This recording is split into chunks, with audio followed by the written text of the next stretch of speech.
आज का दिन हम सबों के लिए एक महान पर्व है।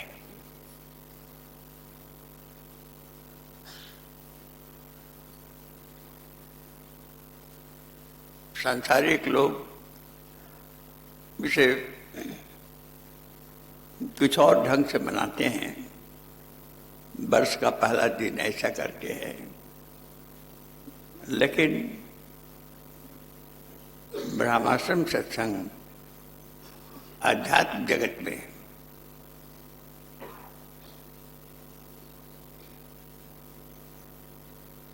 ये बड़ा ही पवित्र पर्व है। इस दिन परम भागवत परम पूज्य पंडित जी महाराज इस लोक में, इस दिव्य लोक से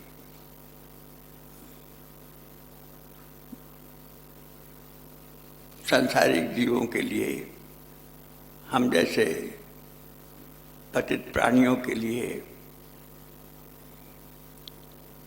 गुरु महाराज के साथ इस भूलोक में आए थे। वो दिव्य थे, महान थे,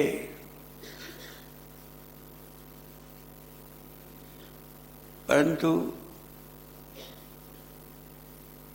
सत्संग क्या है, साधना क्या है,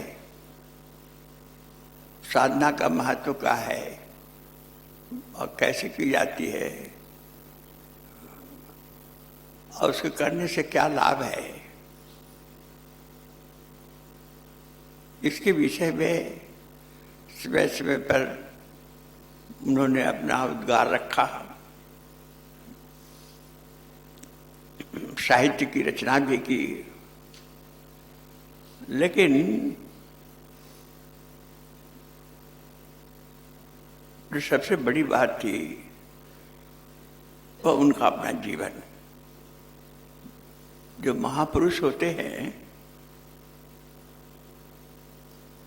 वो कह के उपदेश नहीं देते, उनका जीवन ही महापुरुषों का एक उपदेश होता है। उसको देख करके लोग प्रभावित होते हैं और मन में हर एक को अंदर अभिलाषा जग जाती है, जिनका दर्शन मात्र करने से, जिनके पास बैठने से उस प्रकार का दिव्य जीवन को देख करके प्रभावित हो जाता है। इसलिए संतों की महिमा शास्त्रों में बहुत कही गई है। यहाँ तक कि बात कही गई है कि हो सकता है तुम ईश्वर को जान जाओ, परंतु संतों का उपकार तुम नहीं समझ सकते हो। उनका जीवन इतना दिव्य होता है, पवित्र होता है कि सामान्य हम जैसे संसारी लोग उसका आंकलन नहीं कर सकते।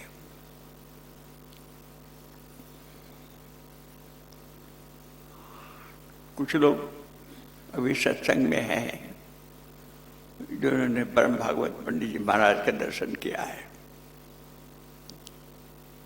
उनके पास बैठे हैं, उनकी अमृत वाणी सुनी है, उनके सामने अपने दुख सुख की बातें कही है।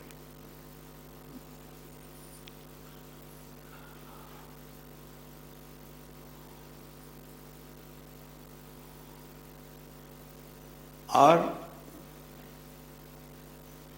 उनके जीवन में क्या हुआ है उसको भी अनुभव किया है।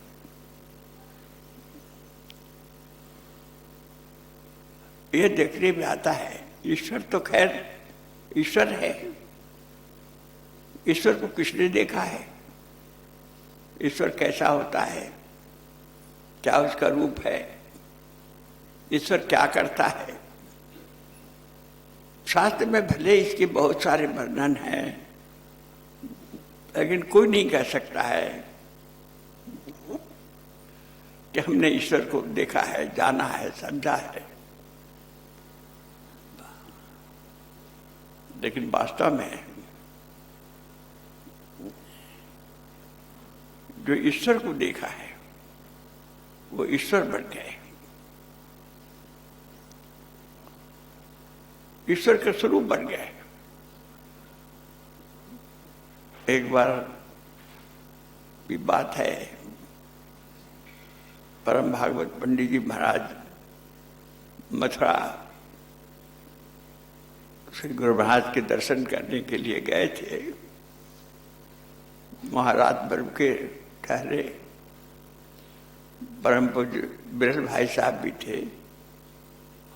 उन्होंने यह चर्चा लोगों के सामने किया और वर्णन भी किया है कहीं पर, शायद उनकी जीवनी में, कि जब गुरु महाराज से मिल करके जब वो वापस टूंडला के लिए जा रहे थे, जब कुछ दूर आगे बढ़े जा रहे थे तो परम मुझे गुरु महाराज ने जब बिरल जी से पूछा, बिरल ये जो जा रहा है कौन जा रहा है? ये तुम जानते हो कौन जा रहा है? पूज्य पंडित जी ने कहा, जो सामान्य बात होती है, पूज्य पंडित जी जा रहे हैं? नहीं, ये साक्षात ईश्वर जा रहा है।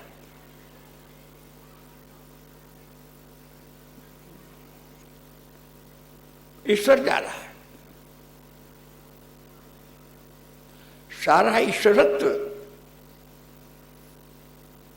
उस स्वरूप में उतर गया था। इसलिए यदि कोई ईश्वर को देखना चाहता है, ईश्वर से मिलना चाहता है, तो ऐसे किसी के पास चला जाए जो ईश्वर को अपने अंदर धारण कर लिया है।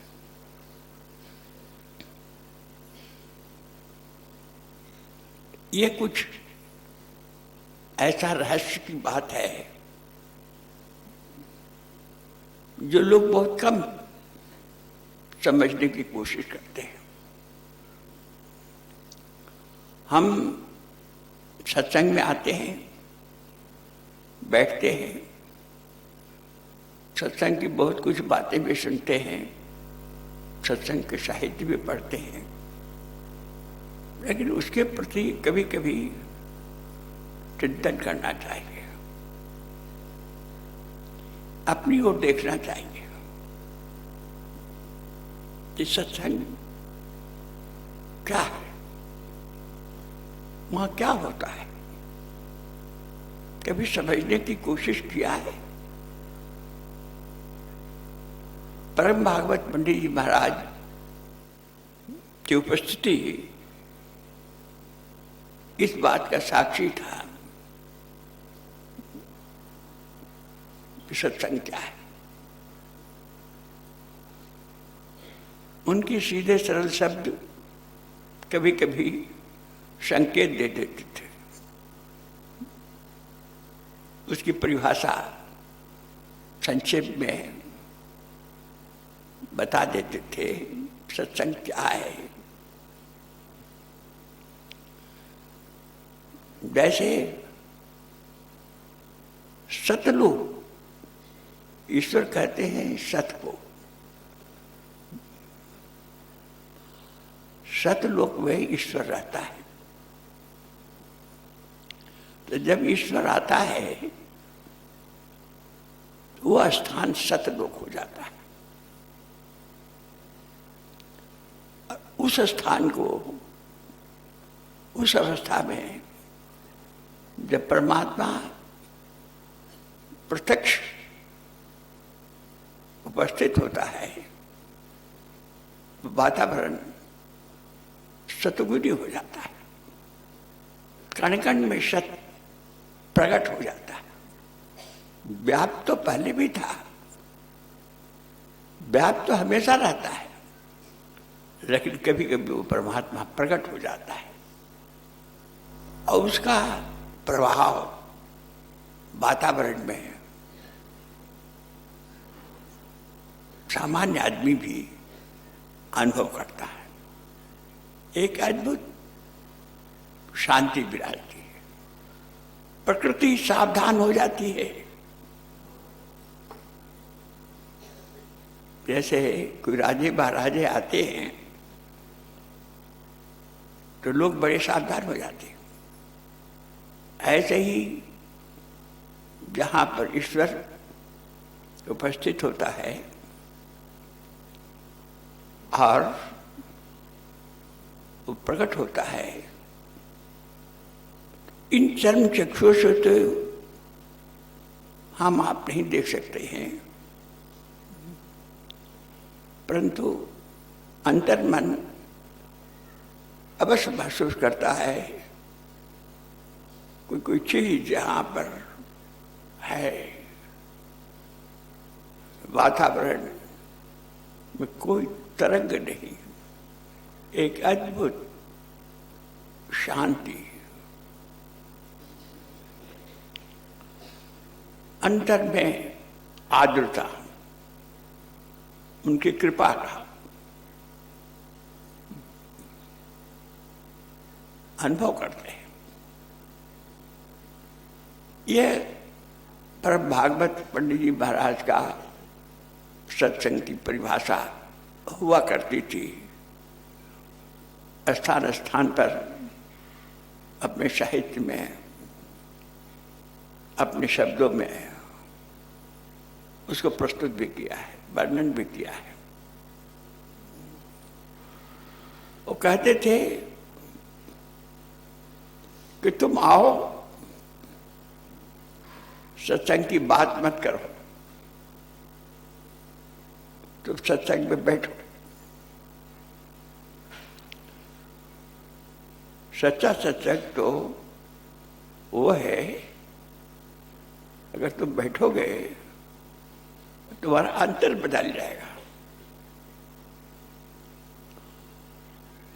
शरीर का अंतर मन होता है, शरीर का अंतर बुद्धि होती है, अहंकार होता है, वो सब तुम्हारा बदल जाएगा। तुम एक दिन परम पवित्र हो जाएगा यदि तुमने सचमुच में सत्संग को जानने समझने का कोशिश किया। लेकिन यदि सत्संग में आकर के भी हम ऊपर की चीज देखते रहे, अंतर में प्रवेश नहीं किया, खुद महात्मा बनने लगे, दुनिया के सामने हम अपने को बड़ा बताने लगे, ज्ञानी बन रहे हैं, दिखावा कर रहे हैं, तो समझो इससे तो अच्छा तुम्हारे लिए जो सत्संग में नहीं आता है, घोर संसारी तुमसे अच्छा है जो सत्संग में आकर के तुम अपने को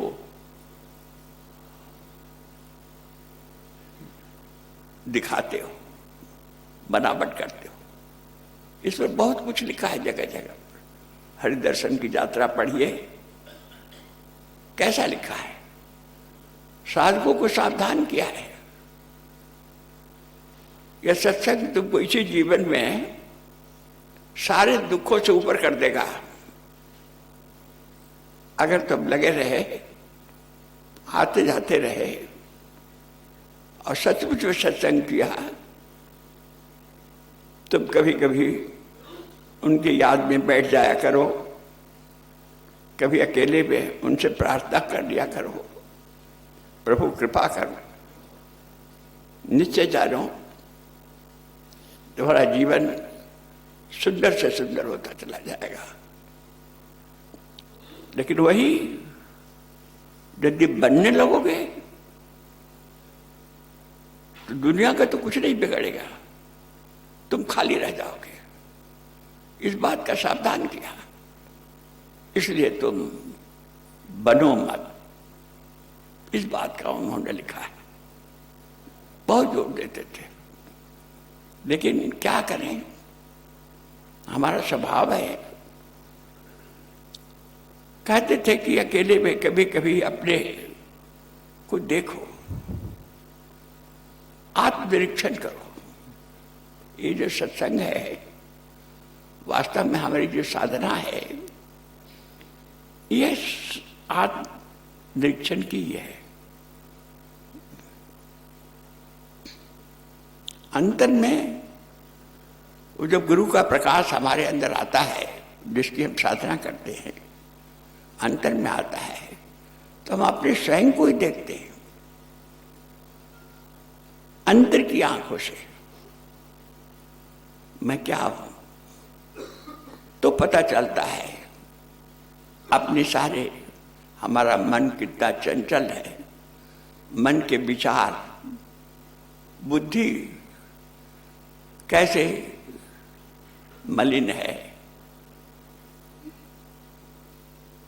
ये सारी चीजें जब हम अपने को देखने लगते हैं, दिखाई पड़ने लगे, तो समझो कि साधना पथ पर तुम ठीक चल रहे हो। फिर वो कैसे दूर हो, इसके लिए कभी कभी अकेले में बैठकर, या जब कभी ऐसा गुरु दरबार में बैठो और तुम्हारा अंतर ये महसूस करो कि हम गुरु महाराज के सामने बैठे हैं, तो उनसे मन ही मन प्रार्थना करो।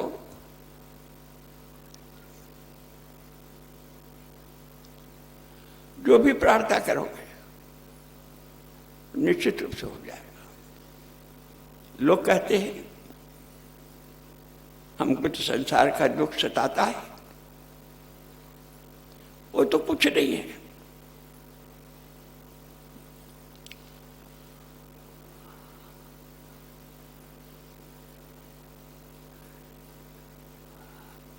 बहुतों को देखा है कैसे कैसे लोग, संसार के दुखी लोग आए, क्या से क्या हो गए।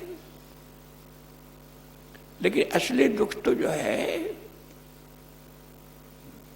हमारा अंतर का है, हमारे मन का है। हमारे जीवन में जो वासनाएं, कुवासनाएं भरी हुई है, उससे हम दुखी होते हैं। वो कैसे दूर हो, उसके लिए क्या साधना है, सिवाय उनके सम्मुख बैठ करके कभी अकेले में प्रार्थना करना, प्रभु कृपा करो। बस ऐसे करते रहने से एक दिन साधक सचमुच में बदल जाता है। और वही सत्संग का लाभ है। इसलिए कहते हैं कि भाई सत्संग में आओ, तो जब सत्संग में तुम ठीक से बैठे लगोगे तो सत्संग को मिलना समझो। केवल शरीर से आके बैठना सत्संग मिलना नहीं है। जब उसके अंतर में प्रवेश करो, थोड़ा देर अंतर तुम्हारा भीग जाए, प्रकाश तुम्हारे अंतर में चला जाए, तब सत्संग है। उस समय जो भी प्रार्थना करोगे निश्चित रूप से प्रार्थना स्वीकार होती है, चाहे संसार की हो या प्रमाण की हो। लोगों का कहना तो यह है कि गुरु के पास, ईश्वर के पास जा करके संसार की प्रार्थना क्या करना।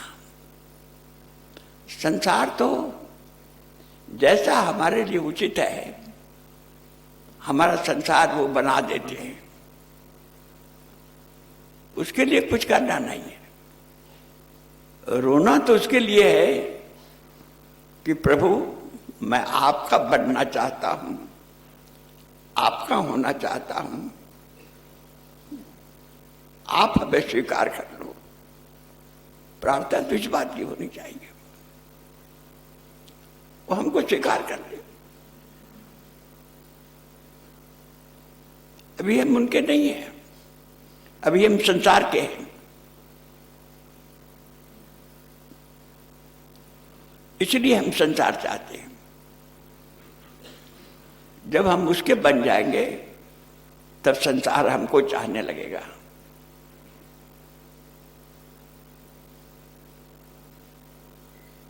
इसलिए परम भागवत पंडित जी महाराज बाहर से और अंतर से जिन्होंने दर्शन किया है, कितने शख्स सरल थे। कोई भी व्यक्ति अंधा भी समझ जाता था कि मैं कहाँ बैठा हूं, कैसा बैठा हूं। अभी हम आप जहां बैठे हैं, ये वातावरण उनकी उपस्थिति का प्रमाण है, जहां सभी के विचार शांत है, पवित्र है। बस हमारे सारी व्याधियां, सारे दुख, 3 तरह के दुख होते हैं दुनिया में, आदि, व्याधि, उपाधि, सब जीवन में दूर हो जाता है। एक दिन आदमी सब तरह से प्रसन्न हो जाता है, सब कुछ उसको प्राप्त हो जाता है, क्योंकि तब उसकी निकटता आ जाती है। निकटता होने की पहचान है। इसलिए कहते थे कि सत्संग में आओ बैठो। यह सत्संग, कहते थे परम भागवत पंडित जी महाराज, ये सतलोक है, ईश्वर का लोक है। हम आप लोग ईश्वर के लोक में बैठे हैं, इसलिए सत्संग नाम है। इसलिए सत्संग की इतनी महिमा शास्त्रों में लिखी है। एक बार ऊपरी चर्चा नहीं, जब हमारा मन भी उससे मिल जाए और इतना मिल जाए, इतना मिल जाए कि कुछ और न रहे, इसलिए इसको सतलोक कहते हैं। और जब हमेशा हमारा मन इसी सतलोक में विचरण करते रहे, सतलोक में वो सतलोक कहाँ है? बाहर तो है ही, हमारे अंतर भी है, तो उसकी निकटता हो जाती है। इसलिए परम भागवत पंडित जी महाराज ने इसकी विश्लेषण करते हुए लिखा है, इस अवस्था का नाम सालोक्य लिखा है। ये उसका लोक है जहां हम आप बैठे हैं। अभी लोक उनका यहां आ गया है, या साधक उसके लोक में पहुंच जाता है। सारे विचार सालोक्य है। फिर ऐसे साधना करते करते उनके याद में, उनके चिंतन में, गहरे चिंतन में साधक और डूब जाता है, तो उनके पास पहुंच जाता है, समीप पहुंच जाता है। उस अवस्था का नाम उन्होंने दिया है सामीप्य। अब उनकी समीपता हो गई है, पास पहुंच गए हैं। कहते हैं कि भाई ये तो खुदा के पास बैठता है, ईश्वर के पास बैठते हैं, उनके निकट बैठता है। ये सामीप्य की अवस्था है। और ऐसे सामीप्य हमेशा बना रहे, हमेशा बना रहे। हमेशा जो अपने गुरु के पास बैठता रहता है 24 घंटे, उन्हीं का याद, उन्हीं का चिंतन,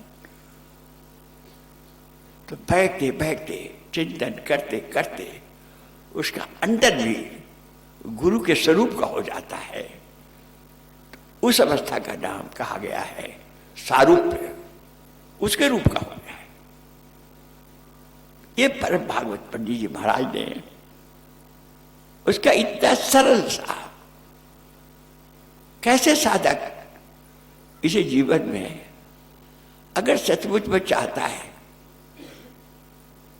तो इस चीज को प्राप्त कर सकता है। लेकिन ये चीज बनावट से नहीं आता है। बनावट से साधना को बड़ी, दोनों एक साथ नहीं रह सकते। साधना में बनावट नहीं चाहिए। शायद दुनिया में बनावट से काम चल जाए, क्योंकि साधना तो स्वच्छ हृदय का काम है, और हृदय स्वच्छ होता है अकेले में गुरु से प्रार्थना करने में। आंसू 2 बूंद उसकी याद में कभी कभी अकेले आधी रात में याद करते हुए गिर जाए, उस आंसू से अंतर का मैल दूर जाता है, उसकी समीपता हो जाती है। और जो आप प्रार्थना करेंगे तो प्रार्थना स्वीकार हो जाएगी। आ ही नहीं सकता है। इसलिए ऐसा साधक वही चाहता है जो उसके प्रभु चाहते हैं। सब कुछ उसका देख रेख वही करते हैं। ऐसा आज सौभाग्य का दिन है। इसलिए उनकी याद में हम आप सब यहां बैठे हैं। हर साधक को कम से कम आज के दिन परम भागवत के जो जीवन दर्शन है, उनके साहित्य, इनके जीवनी है, अवश्य पढ़ना चाहिए। निश्चित रूप से 1 डेढ़ 2 घंटे में समाप्त कर सकते हैं। जीवन दर्शन और जीवन दर्पण 2 चीज है उनका, जिसमें उनका जीवनी है और कुछ उनके स्मरण दिया हुआ स्मृतियां हैं। पढ़ना चाहिए, उससे समझ में आता है परम भागवत ने कैसे इस चीज को गुरु महाराज ने उनको दिया, और गुरु महाराज ने उनको ईश्वर बदल दिया, ईश्वर बना दिया, पूर्ण परमात्मा बना दिया। जो परमात्मा है ब्रह्म बना दिया उनको। कैसे किया उनको? बड़ा अच्छे ढंग से परम भागवत की जीवनी लिखी गई है। हर साधक को मैं तो कहूंगा जरूर पढ़िए, तो उससे आपको पता चलेगा वो क्या थे, हमारा सत्संग क्या है, और सत्संग से हम जीवन में क्या पाना चाहते हैं, क्या पाने चाहिए। हम समझते ही नहीं हैं कि हमको जीवन में चाहिए क्या। कोई नहीं चाहता है कि हमको क्या चाहिए। अगर हम चाहते हैं और जो हमसे मिला वो अपने साथ साथ दुख भी लेते आए, तो किस बात का। हम तो ऐसा सुख चाहते हैं जिसके साथ दुख नहीं आवे, माने दुख विरहित सुख चाहिए, जिसके साथ दुख न लगा। लेकिन ये अटल नियम है कि संसार के जितने भी सुख है उसके पीछे पीछे दुख भी चलता है। जितने भी सुख है, आप यदि गहरे चिंतन में जाएंगे तो पता चलेगा ऐसा कोई सुख का उदाहरण नहीं मिलेगा जिसके पीछे दुख ना हो। इसलिए संसार का कोई भी आदमी सुखी नहीं है। सत्संग वो दृष्टि देता है, वो अवस्था हमारे जीवन में, जीते जीवन में ला देता है। हमको वो सुख मिलता है जिसके पीछे दुख नहीं रहता है। राम नाम सुमिरन, राम नाम सुरतर की छाया, दुख भय दूर निकट जो आया। ये परम भागवत पंडित जी महाराज अक्सर इस चौपाई को कहा करते थे, अक्सर कहा करते थे। राम नाम जो उस एक वृक्ष है, कल्पतरु है, वो छाया के नीचे आ जाओ तो दुख कभी नहीं आएगा। ये छाया क्या है? सत्संग। सत्संग में बने रहो, बैठो, यहां कभी तुमको दुख सताएगा नहीं। दुख चारों तरफ घूमते रहेगा, तुमको सताएगा नहीं, तुम बचे रहोगे उस ज्वाला से, जिस ज्वाला से सारा संसार जलता रहता है। अगर तुम सत्संग में बने रहोगे तुम उससे बचे रहोगे। यह है। अब सब लोगों का बड़ा सौभाग्य है, उनकी कृपा को अनुभव कर रहे हैं। आइए उन्हीं को सामने नैवेद्य रखा हुआ है। हमारा श्रद्धा स्वरूप गुरु महाराज से प्रार्थना करेंगे, प्रभु एक झलक हमें भी अपने जीवन में अपनी कृपा को दिखा दीजिए, हम सब भी आपकी कृपा को अनुभव कर सकें।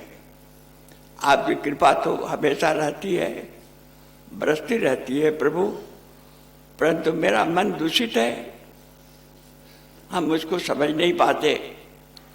ऐसी दृष्टि दे दीजिए कि हम आपकी कृपा को समझ सके, अनुभव कर सके। इतनी प्रार्थना है। हे प्रभु, इस हमारे तुच्छ भेंट को स्वीकार करें और हम सबों को ऊपर कृपा करें। 2 मिनट ध्यान करें, नैवेद्य